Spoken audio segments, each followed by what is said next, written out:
Assalamualaikum warahmatullahi wabarakatuh. Saya Sindu Anggoro Pringodipto dengan NPM 32211100013 reguler 1C. Di sini saya akan menjelaskan apa itu flame hardening. Ya, kita ke slide selanjutnya. Apa itu flame hardening? Yang pertama, flame hardening atau pengerasan dengan nyala api terbuka adalah pengerasan yang dilakukan dengan memanaskan benda kerja pada nyala api.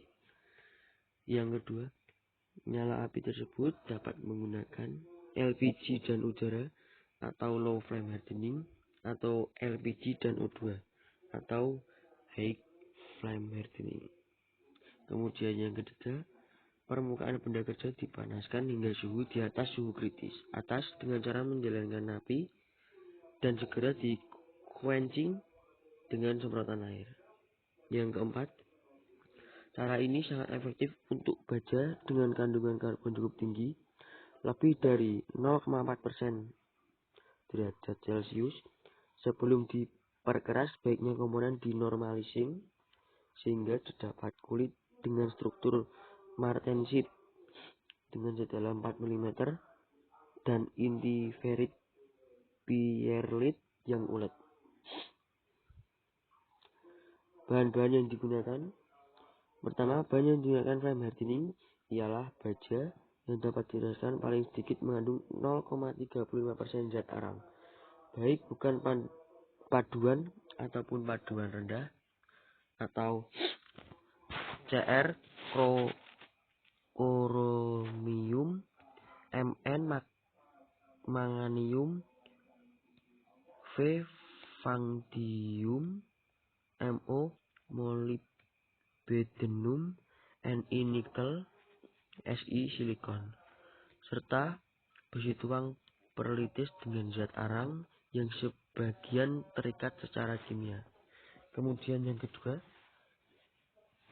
permukaan yang akan dikeraskan akan dipanaskan dengan cepat dengan sebuah pembakaran atau pembakar gas sampai suhu pengerasan, sehingga akibat kelembapan pengantar panas hanya lapisan atas saja yang terkena. Kemudian yang selanjutnya, langsung setelah ini dilakukan pengecutan dengan semprotan air yang mengikuti pembakaran sebelum panas meresap ke dalam lapisan yang terletak lebih dalam lagi.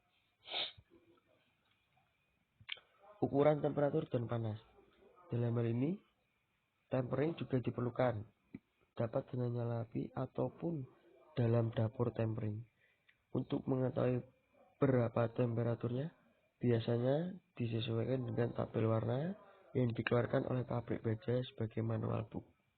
Yang kedua, warna-warna tabel tersebut berkisar antara lain A. 200 sampai 300 derajat Celcius untuk warna tempel, B. 600 sampai 1300 derajat Celcius untuk warna pijar atau pengerasan. Ukuran temperatur dan panas bisa dilihat dari gambar berikut.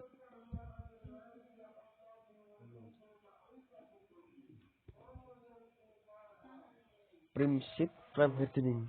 Yang pertama, semakin lama flame bekerja, maka tebal pengerasan akan semakin besar.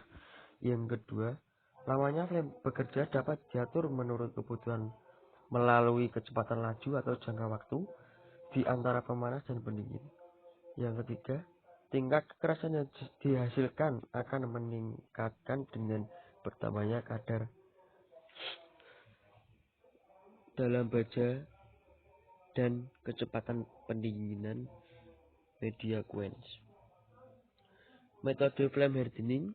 Metode yang dilaksanakan pada flame hardening adalah yang pertama, pengerasan stasioner.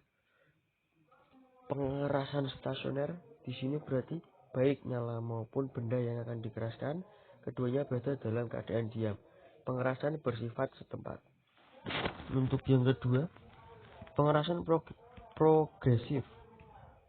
Pengerasan progresif ialah nyala bergerak menuju ke benda yang diam. Metode ini berguna untuk mengeraskan bagian yang luas, contohnya pada gigi dari roda gigi yang besar. Yang ketiga, pengerasan spinning. Pemanasan spinning ialah nyala tetap diam sedangkan benda berrotasi. Metode ini digunakan untuk pengerasan bagian melingkar.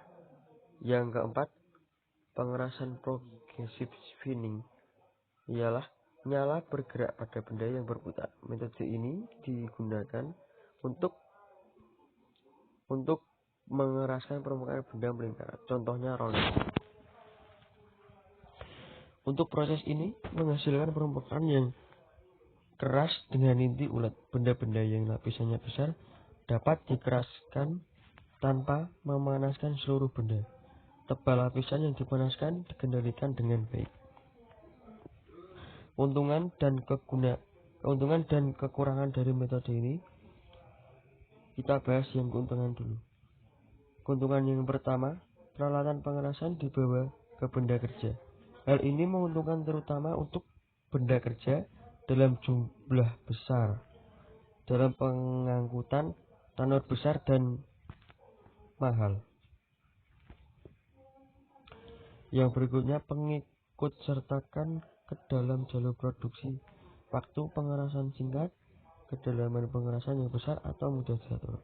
Yang keempat, kisutannya lebih sedikit. Pemakaian bahan bakar juga lebih hemat atau sedikit.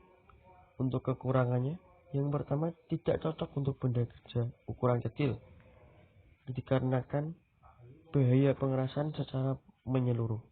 Yang kedua, benda kerja harus bebas tegangan sebelum pengerasan dengan pembakar.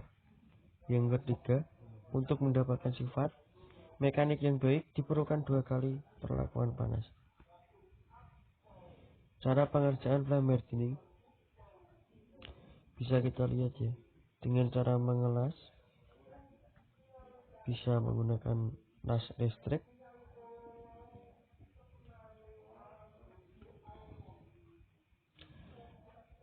berikut aplikasinya untuk bushing, untuk roda gigi, sprocket, dan untuk puli.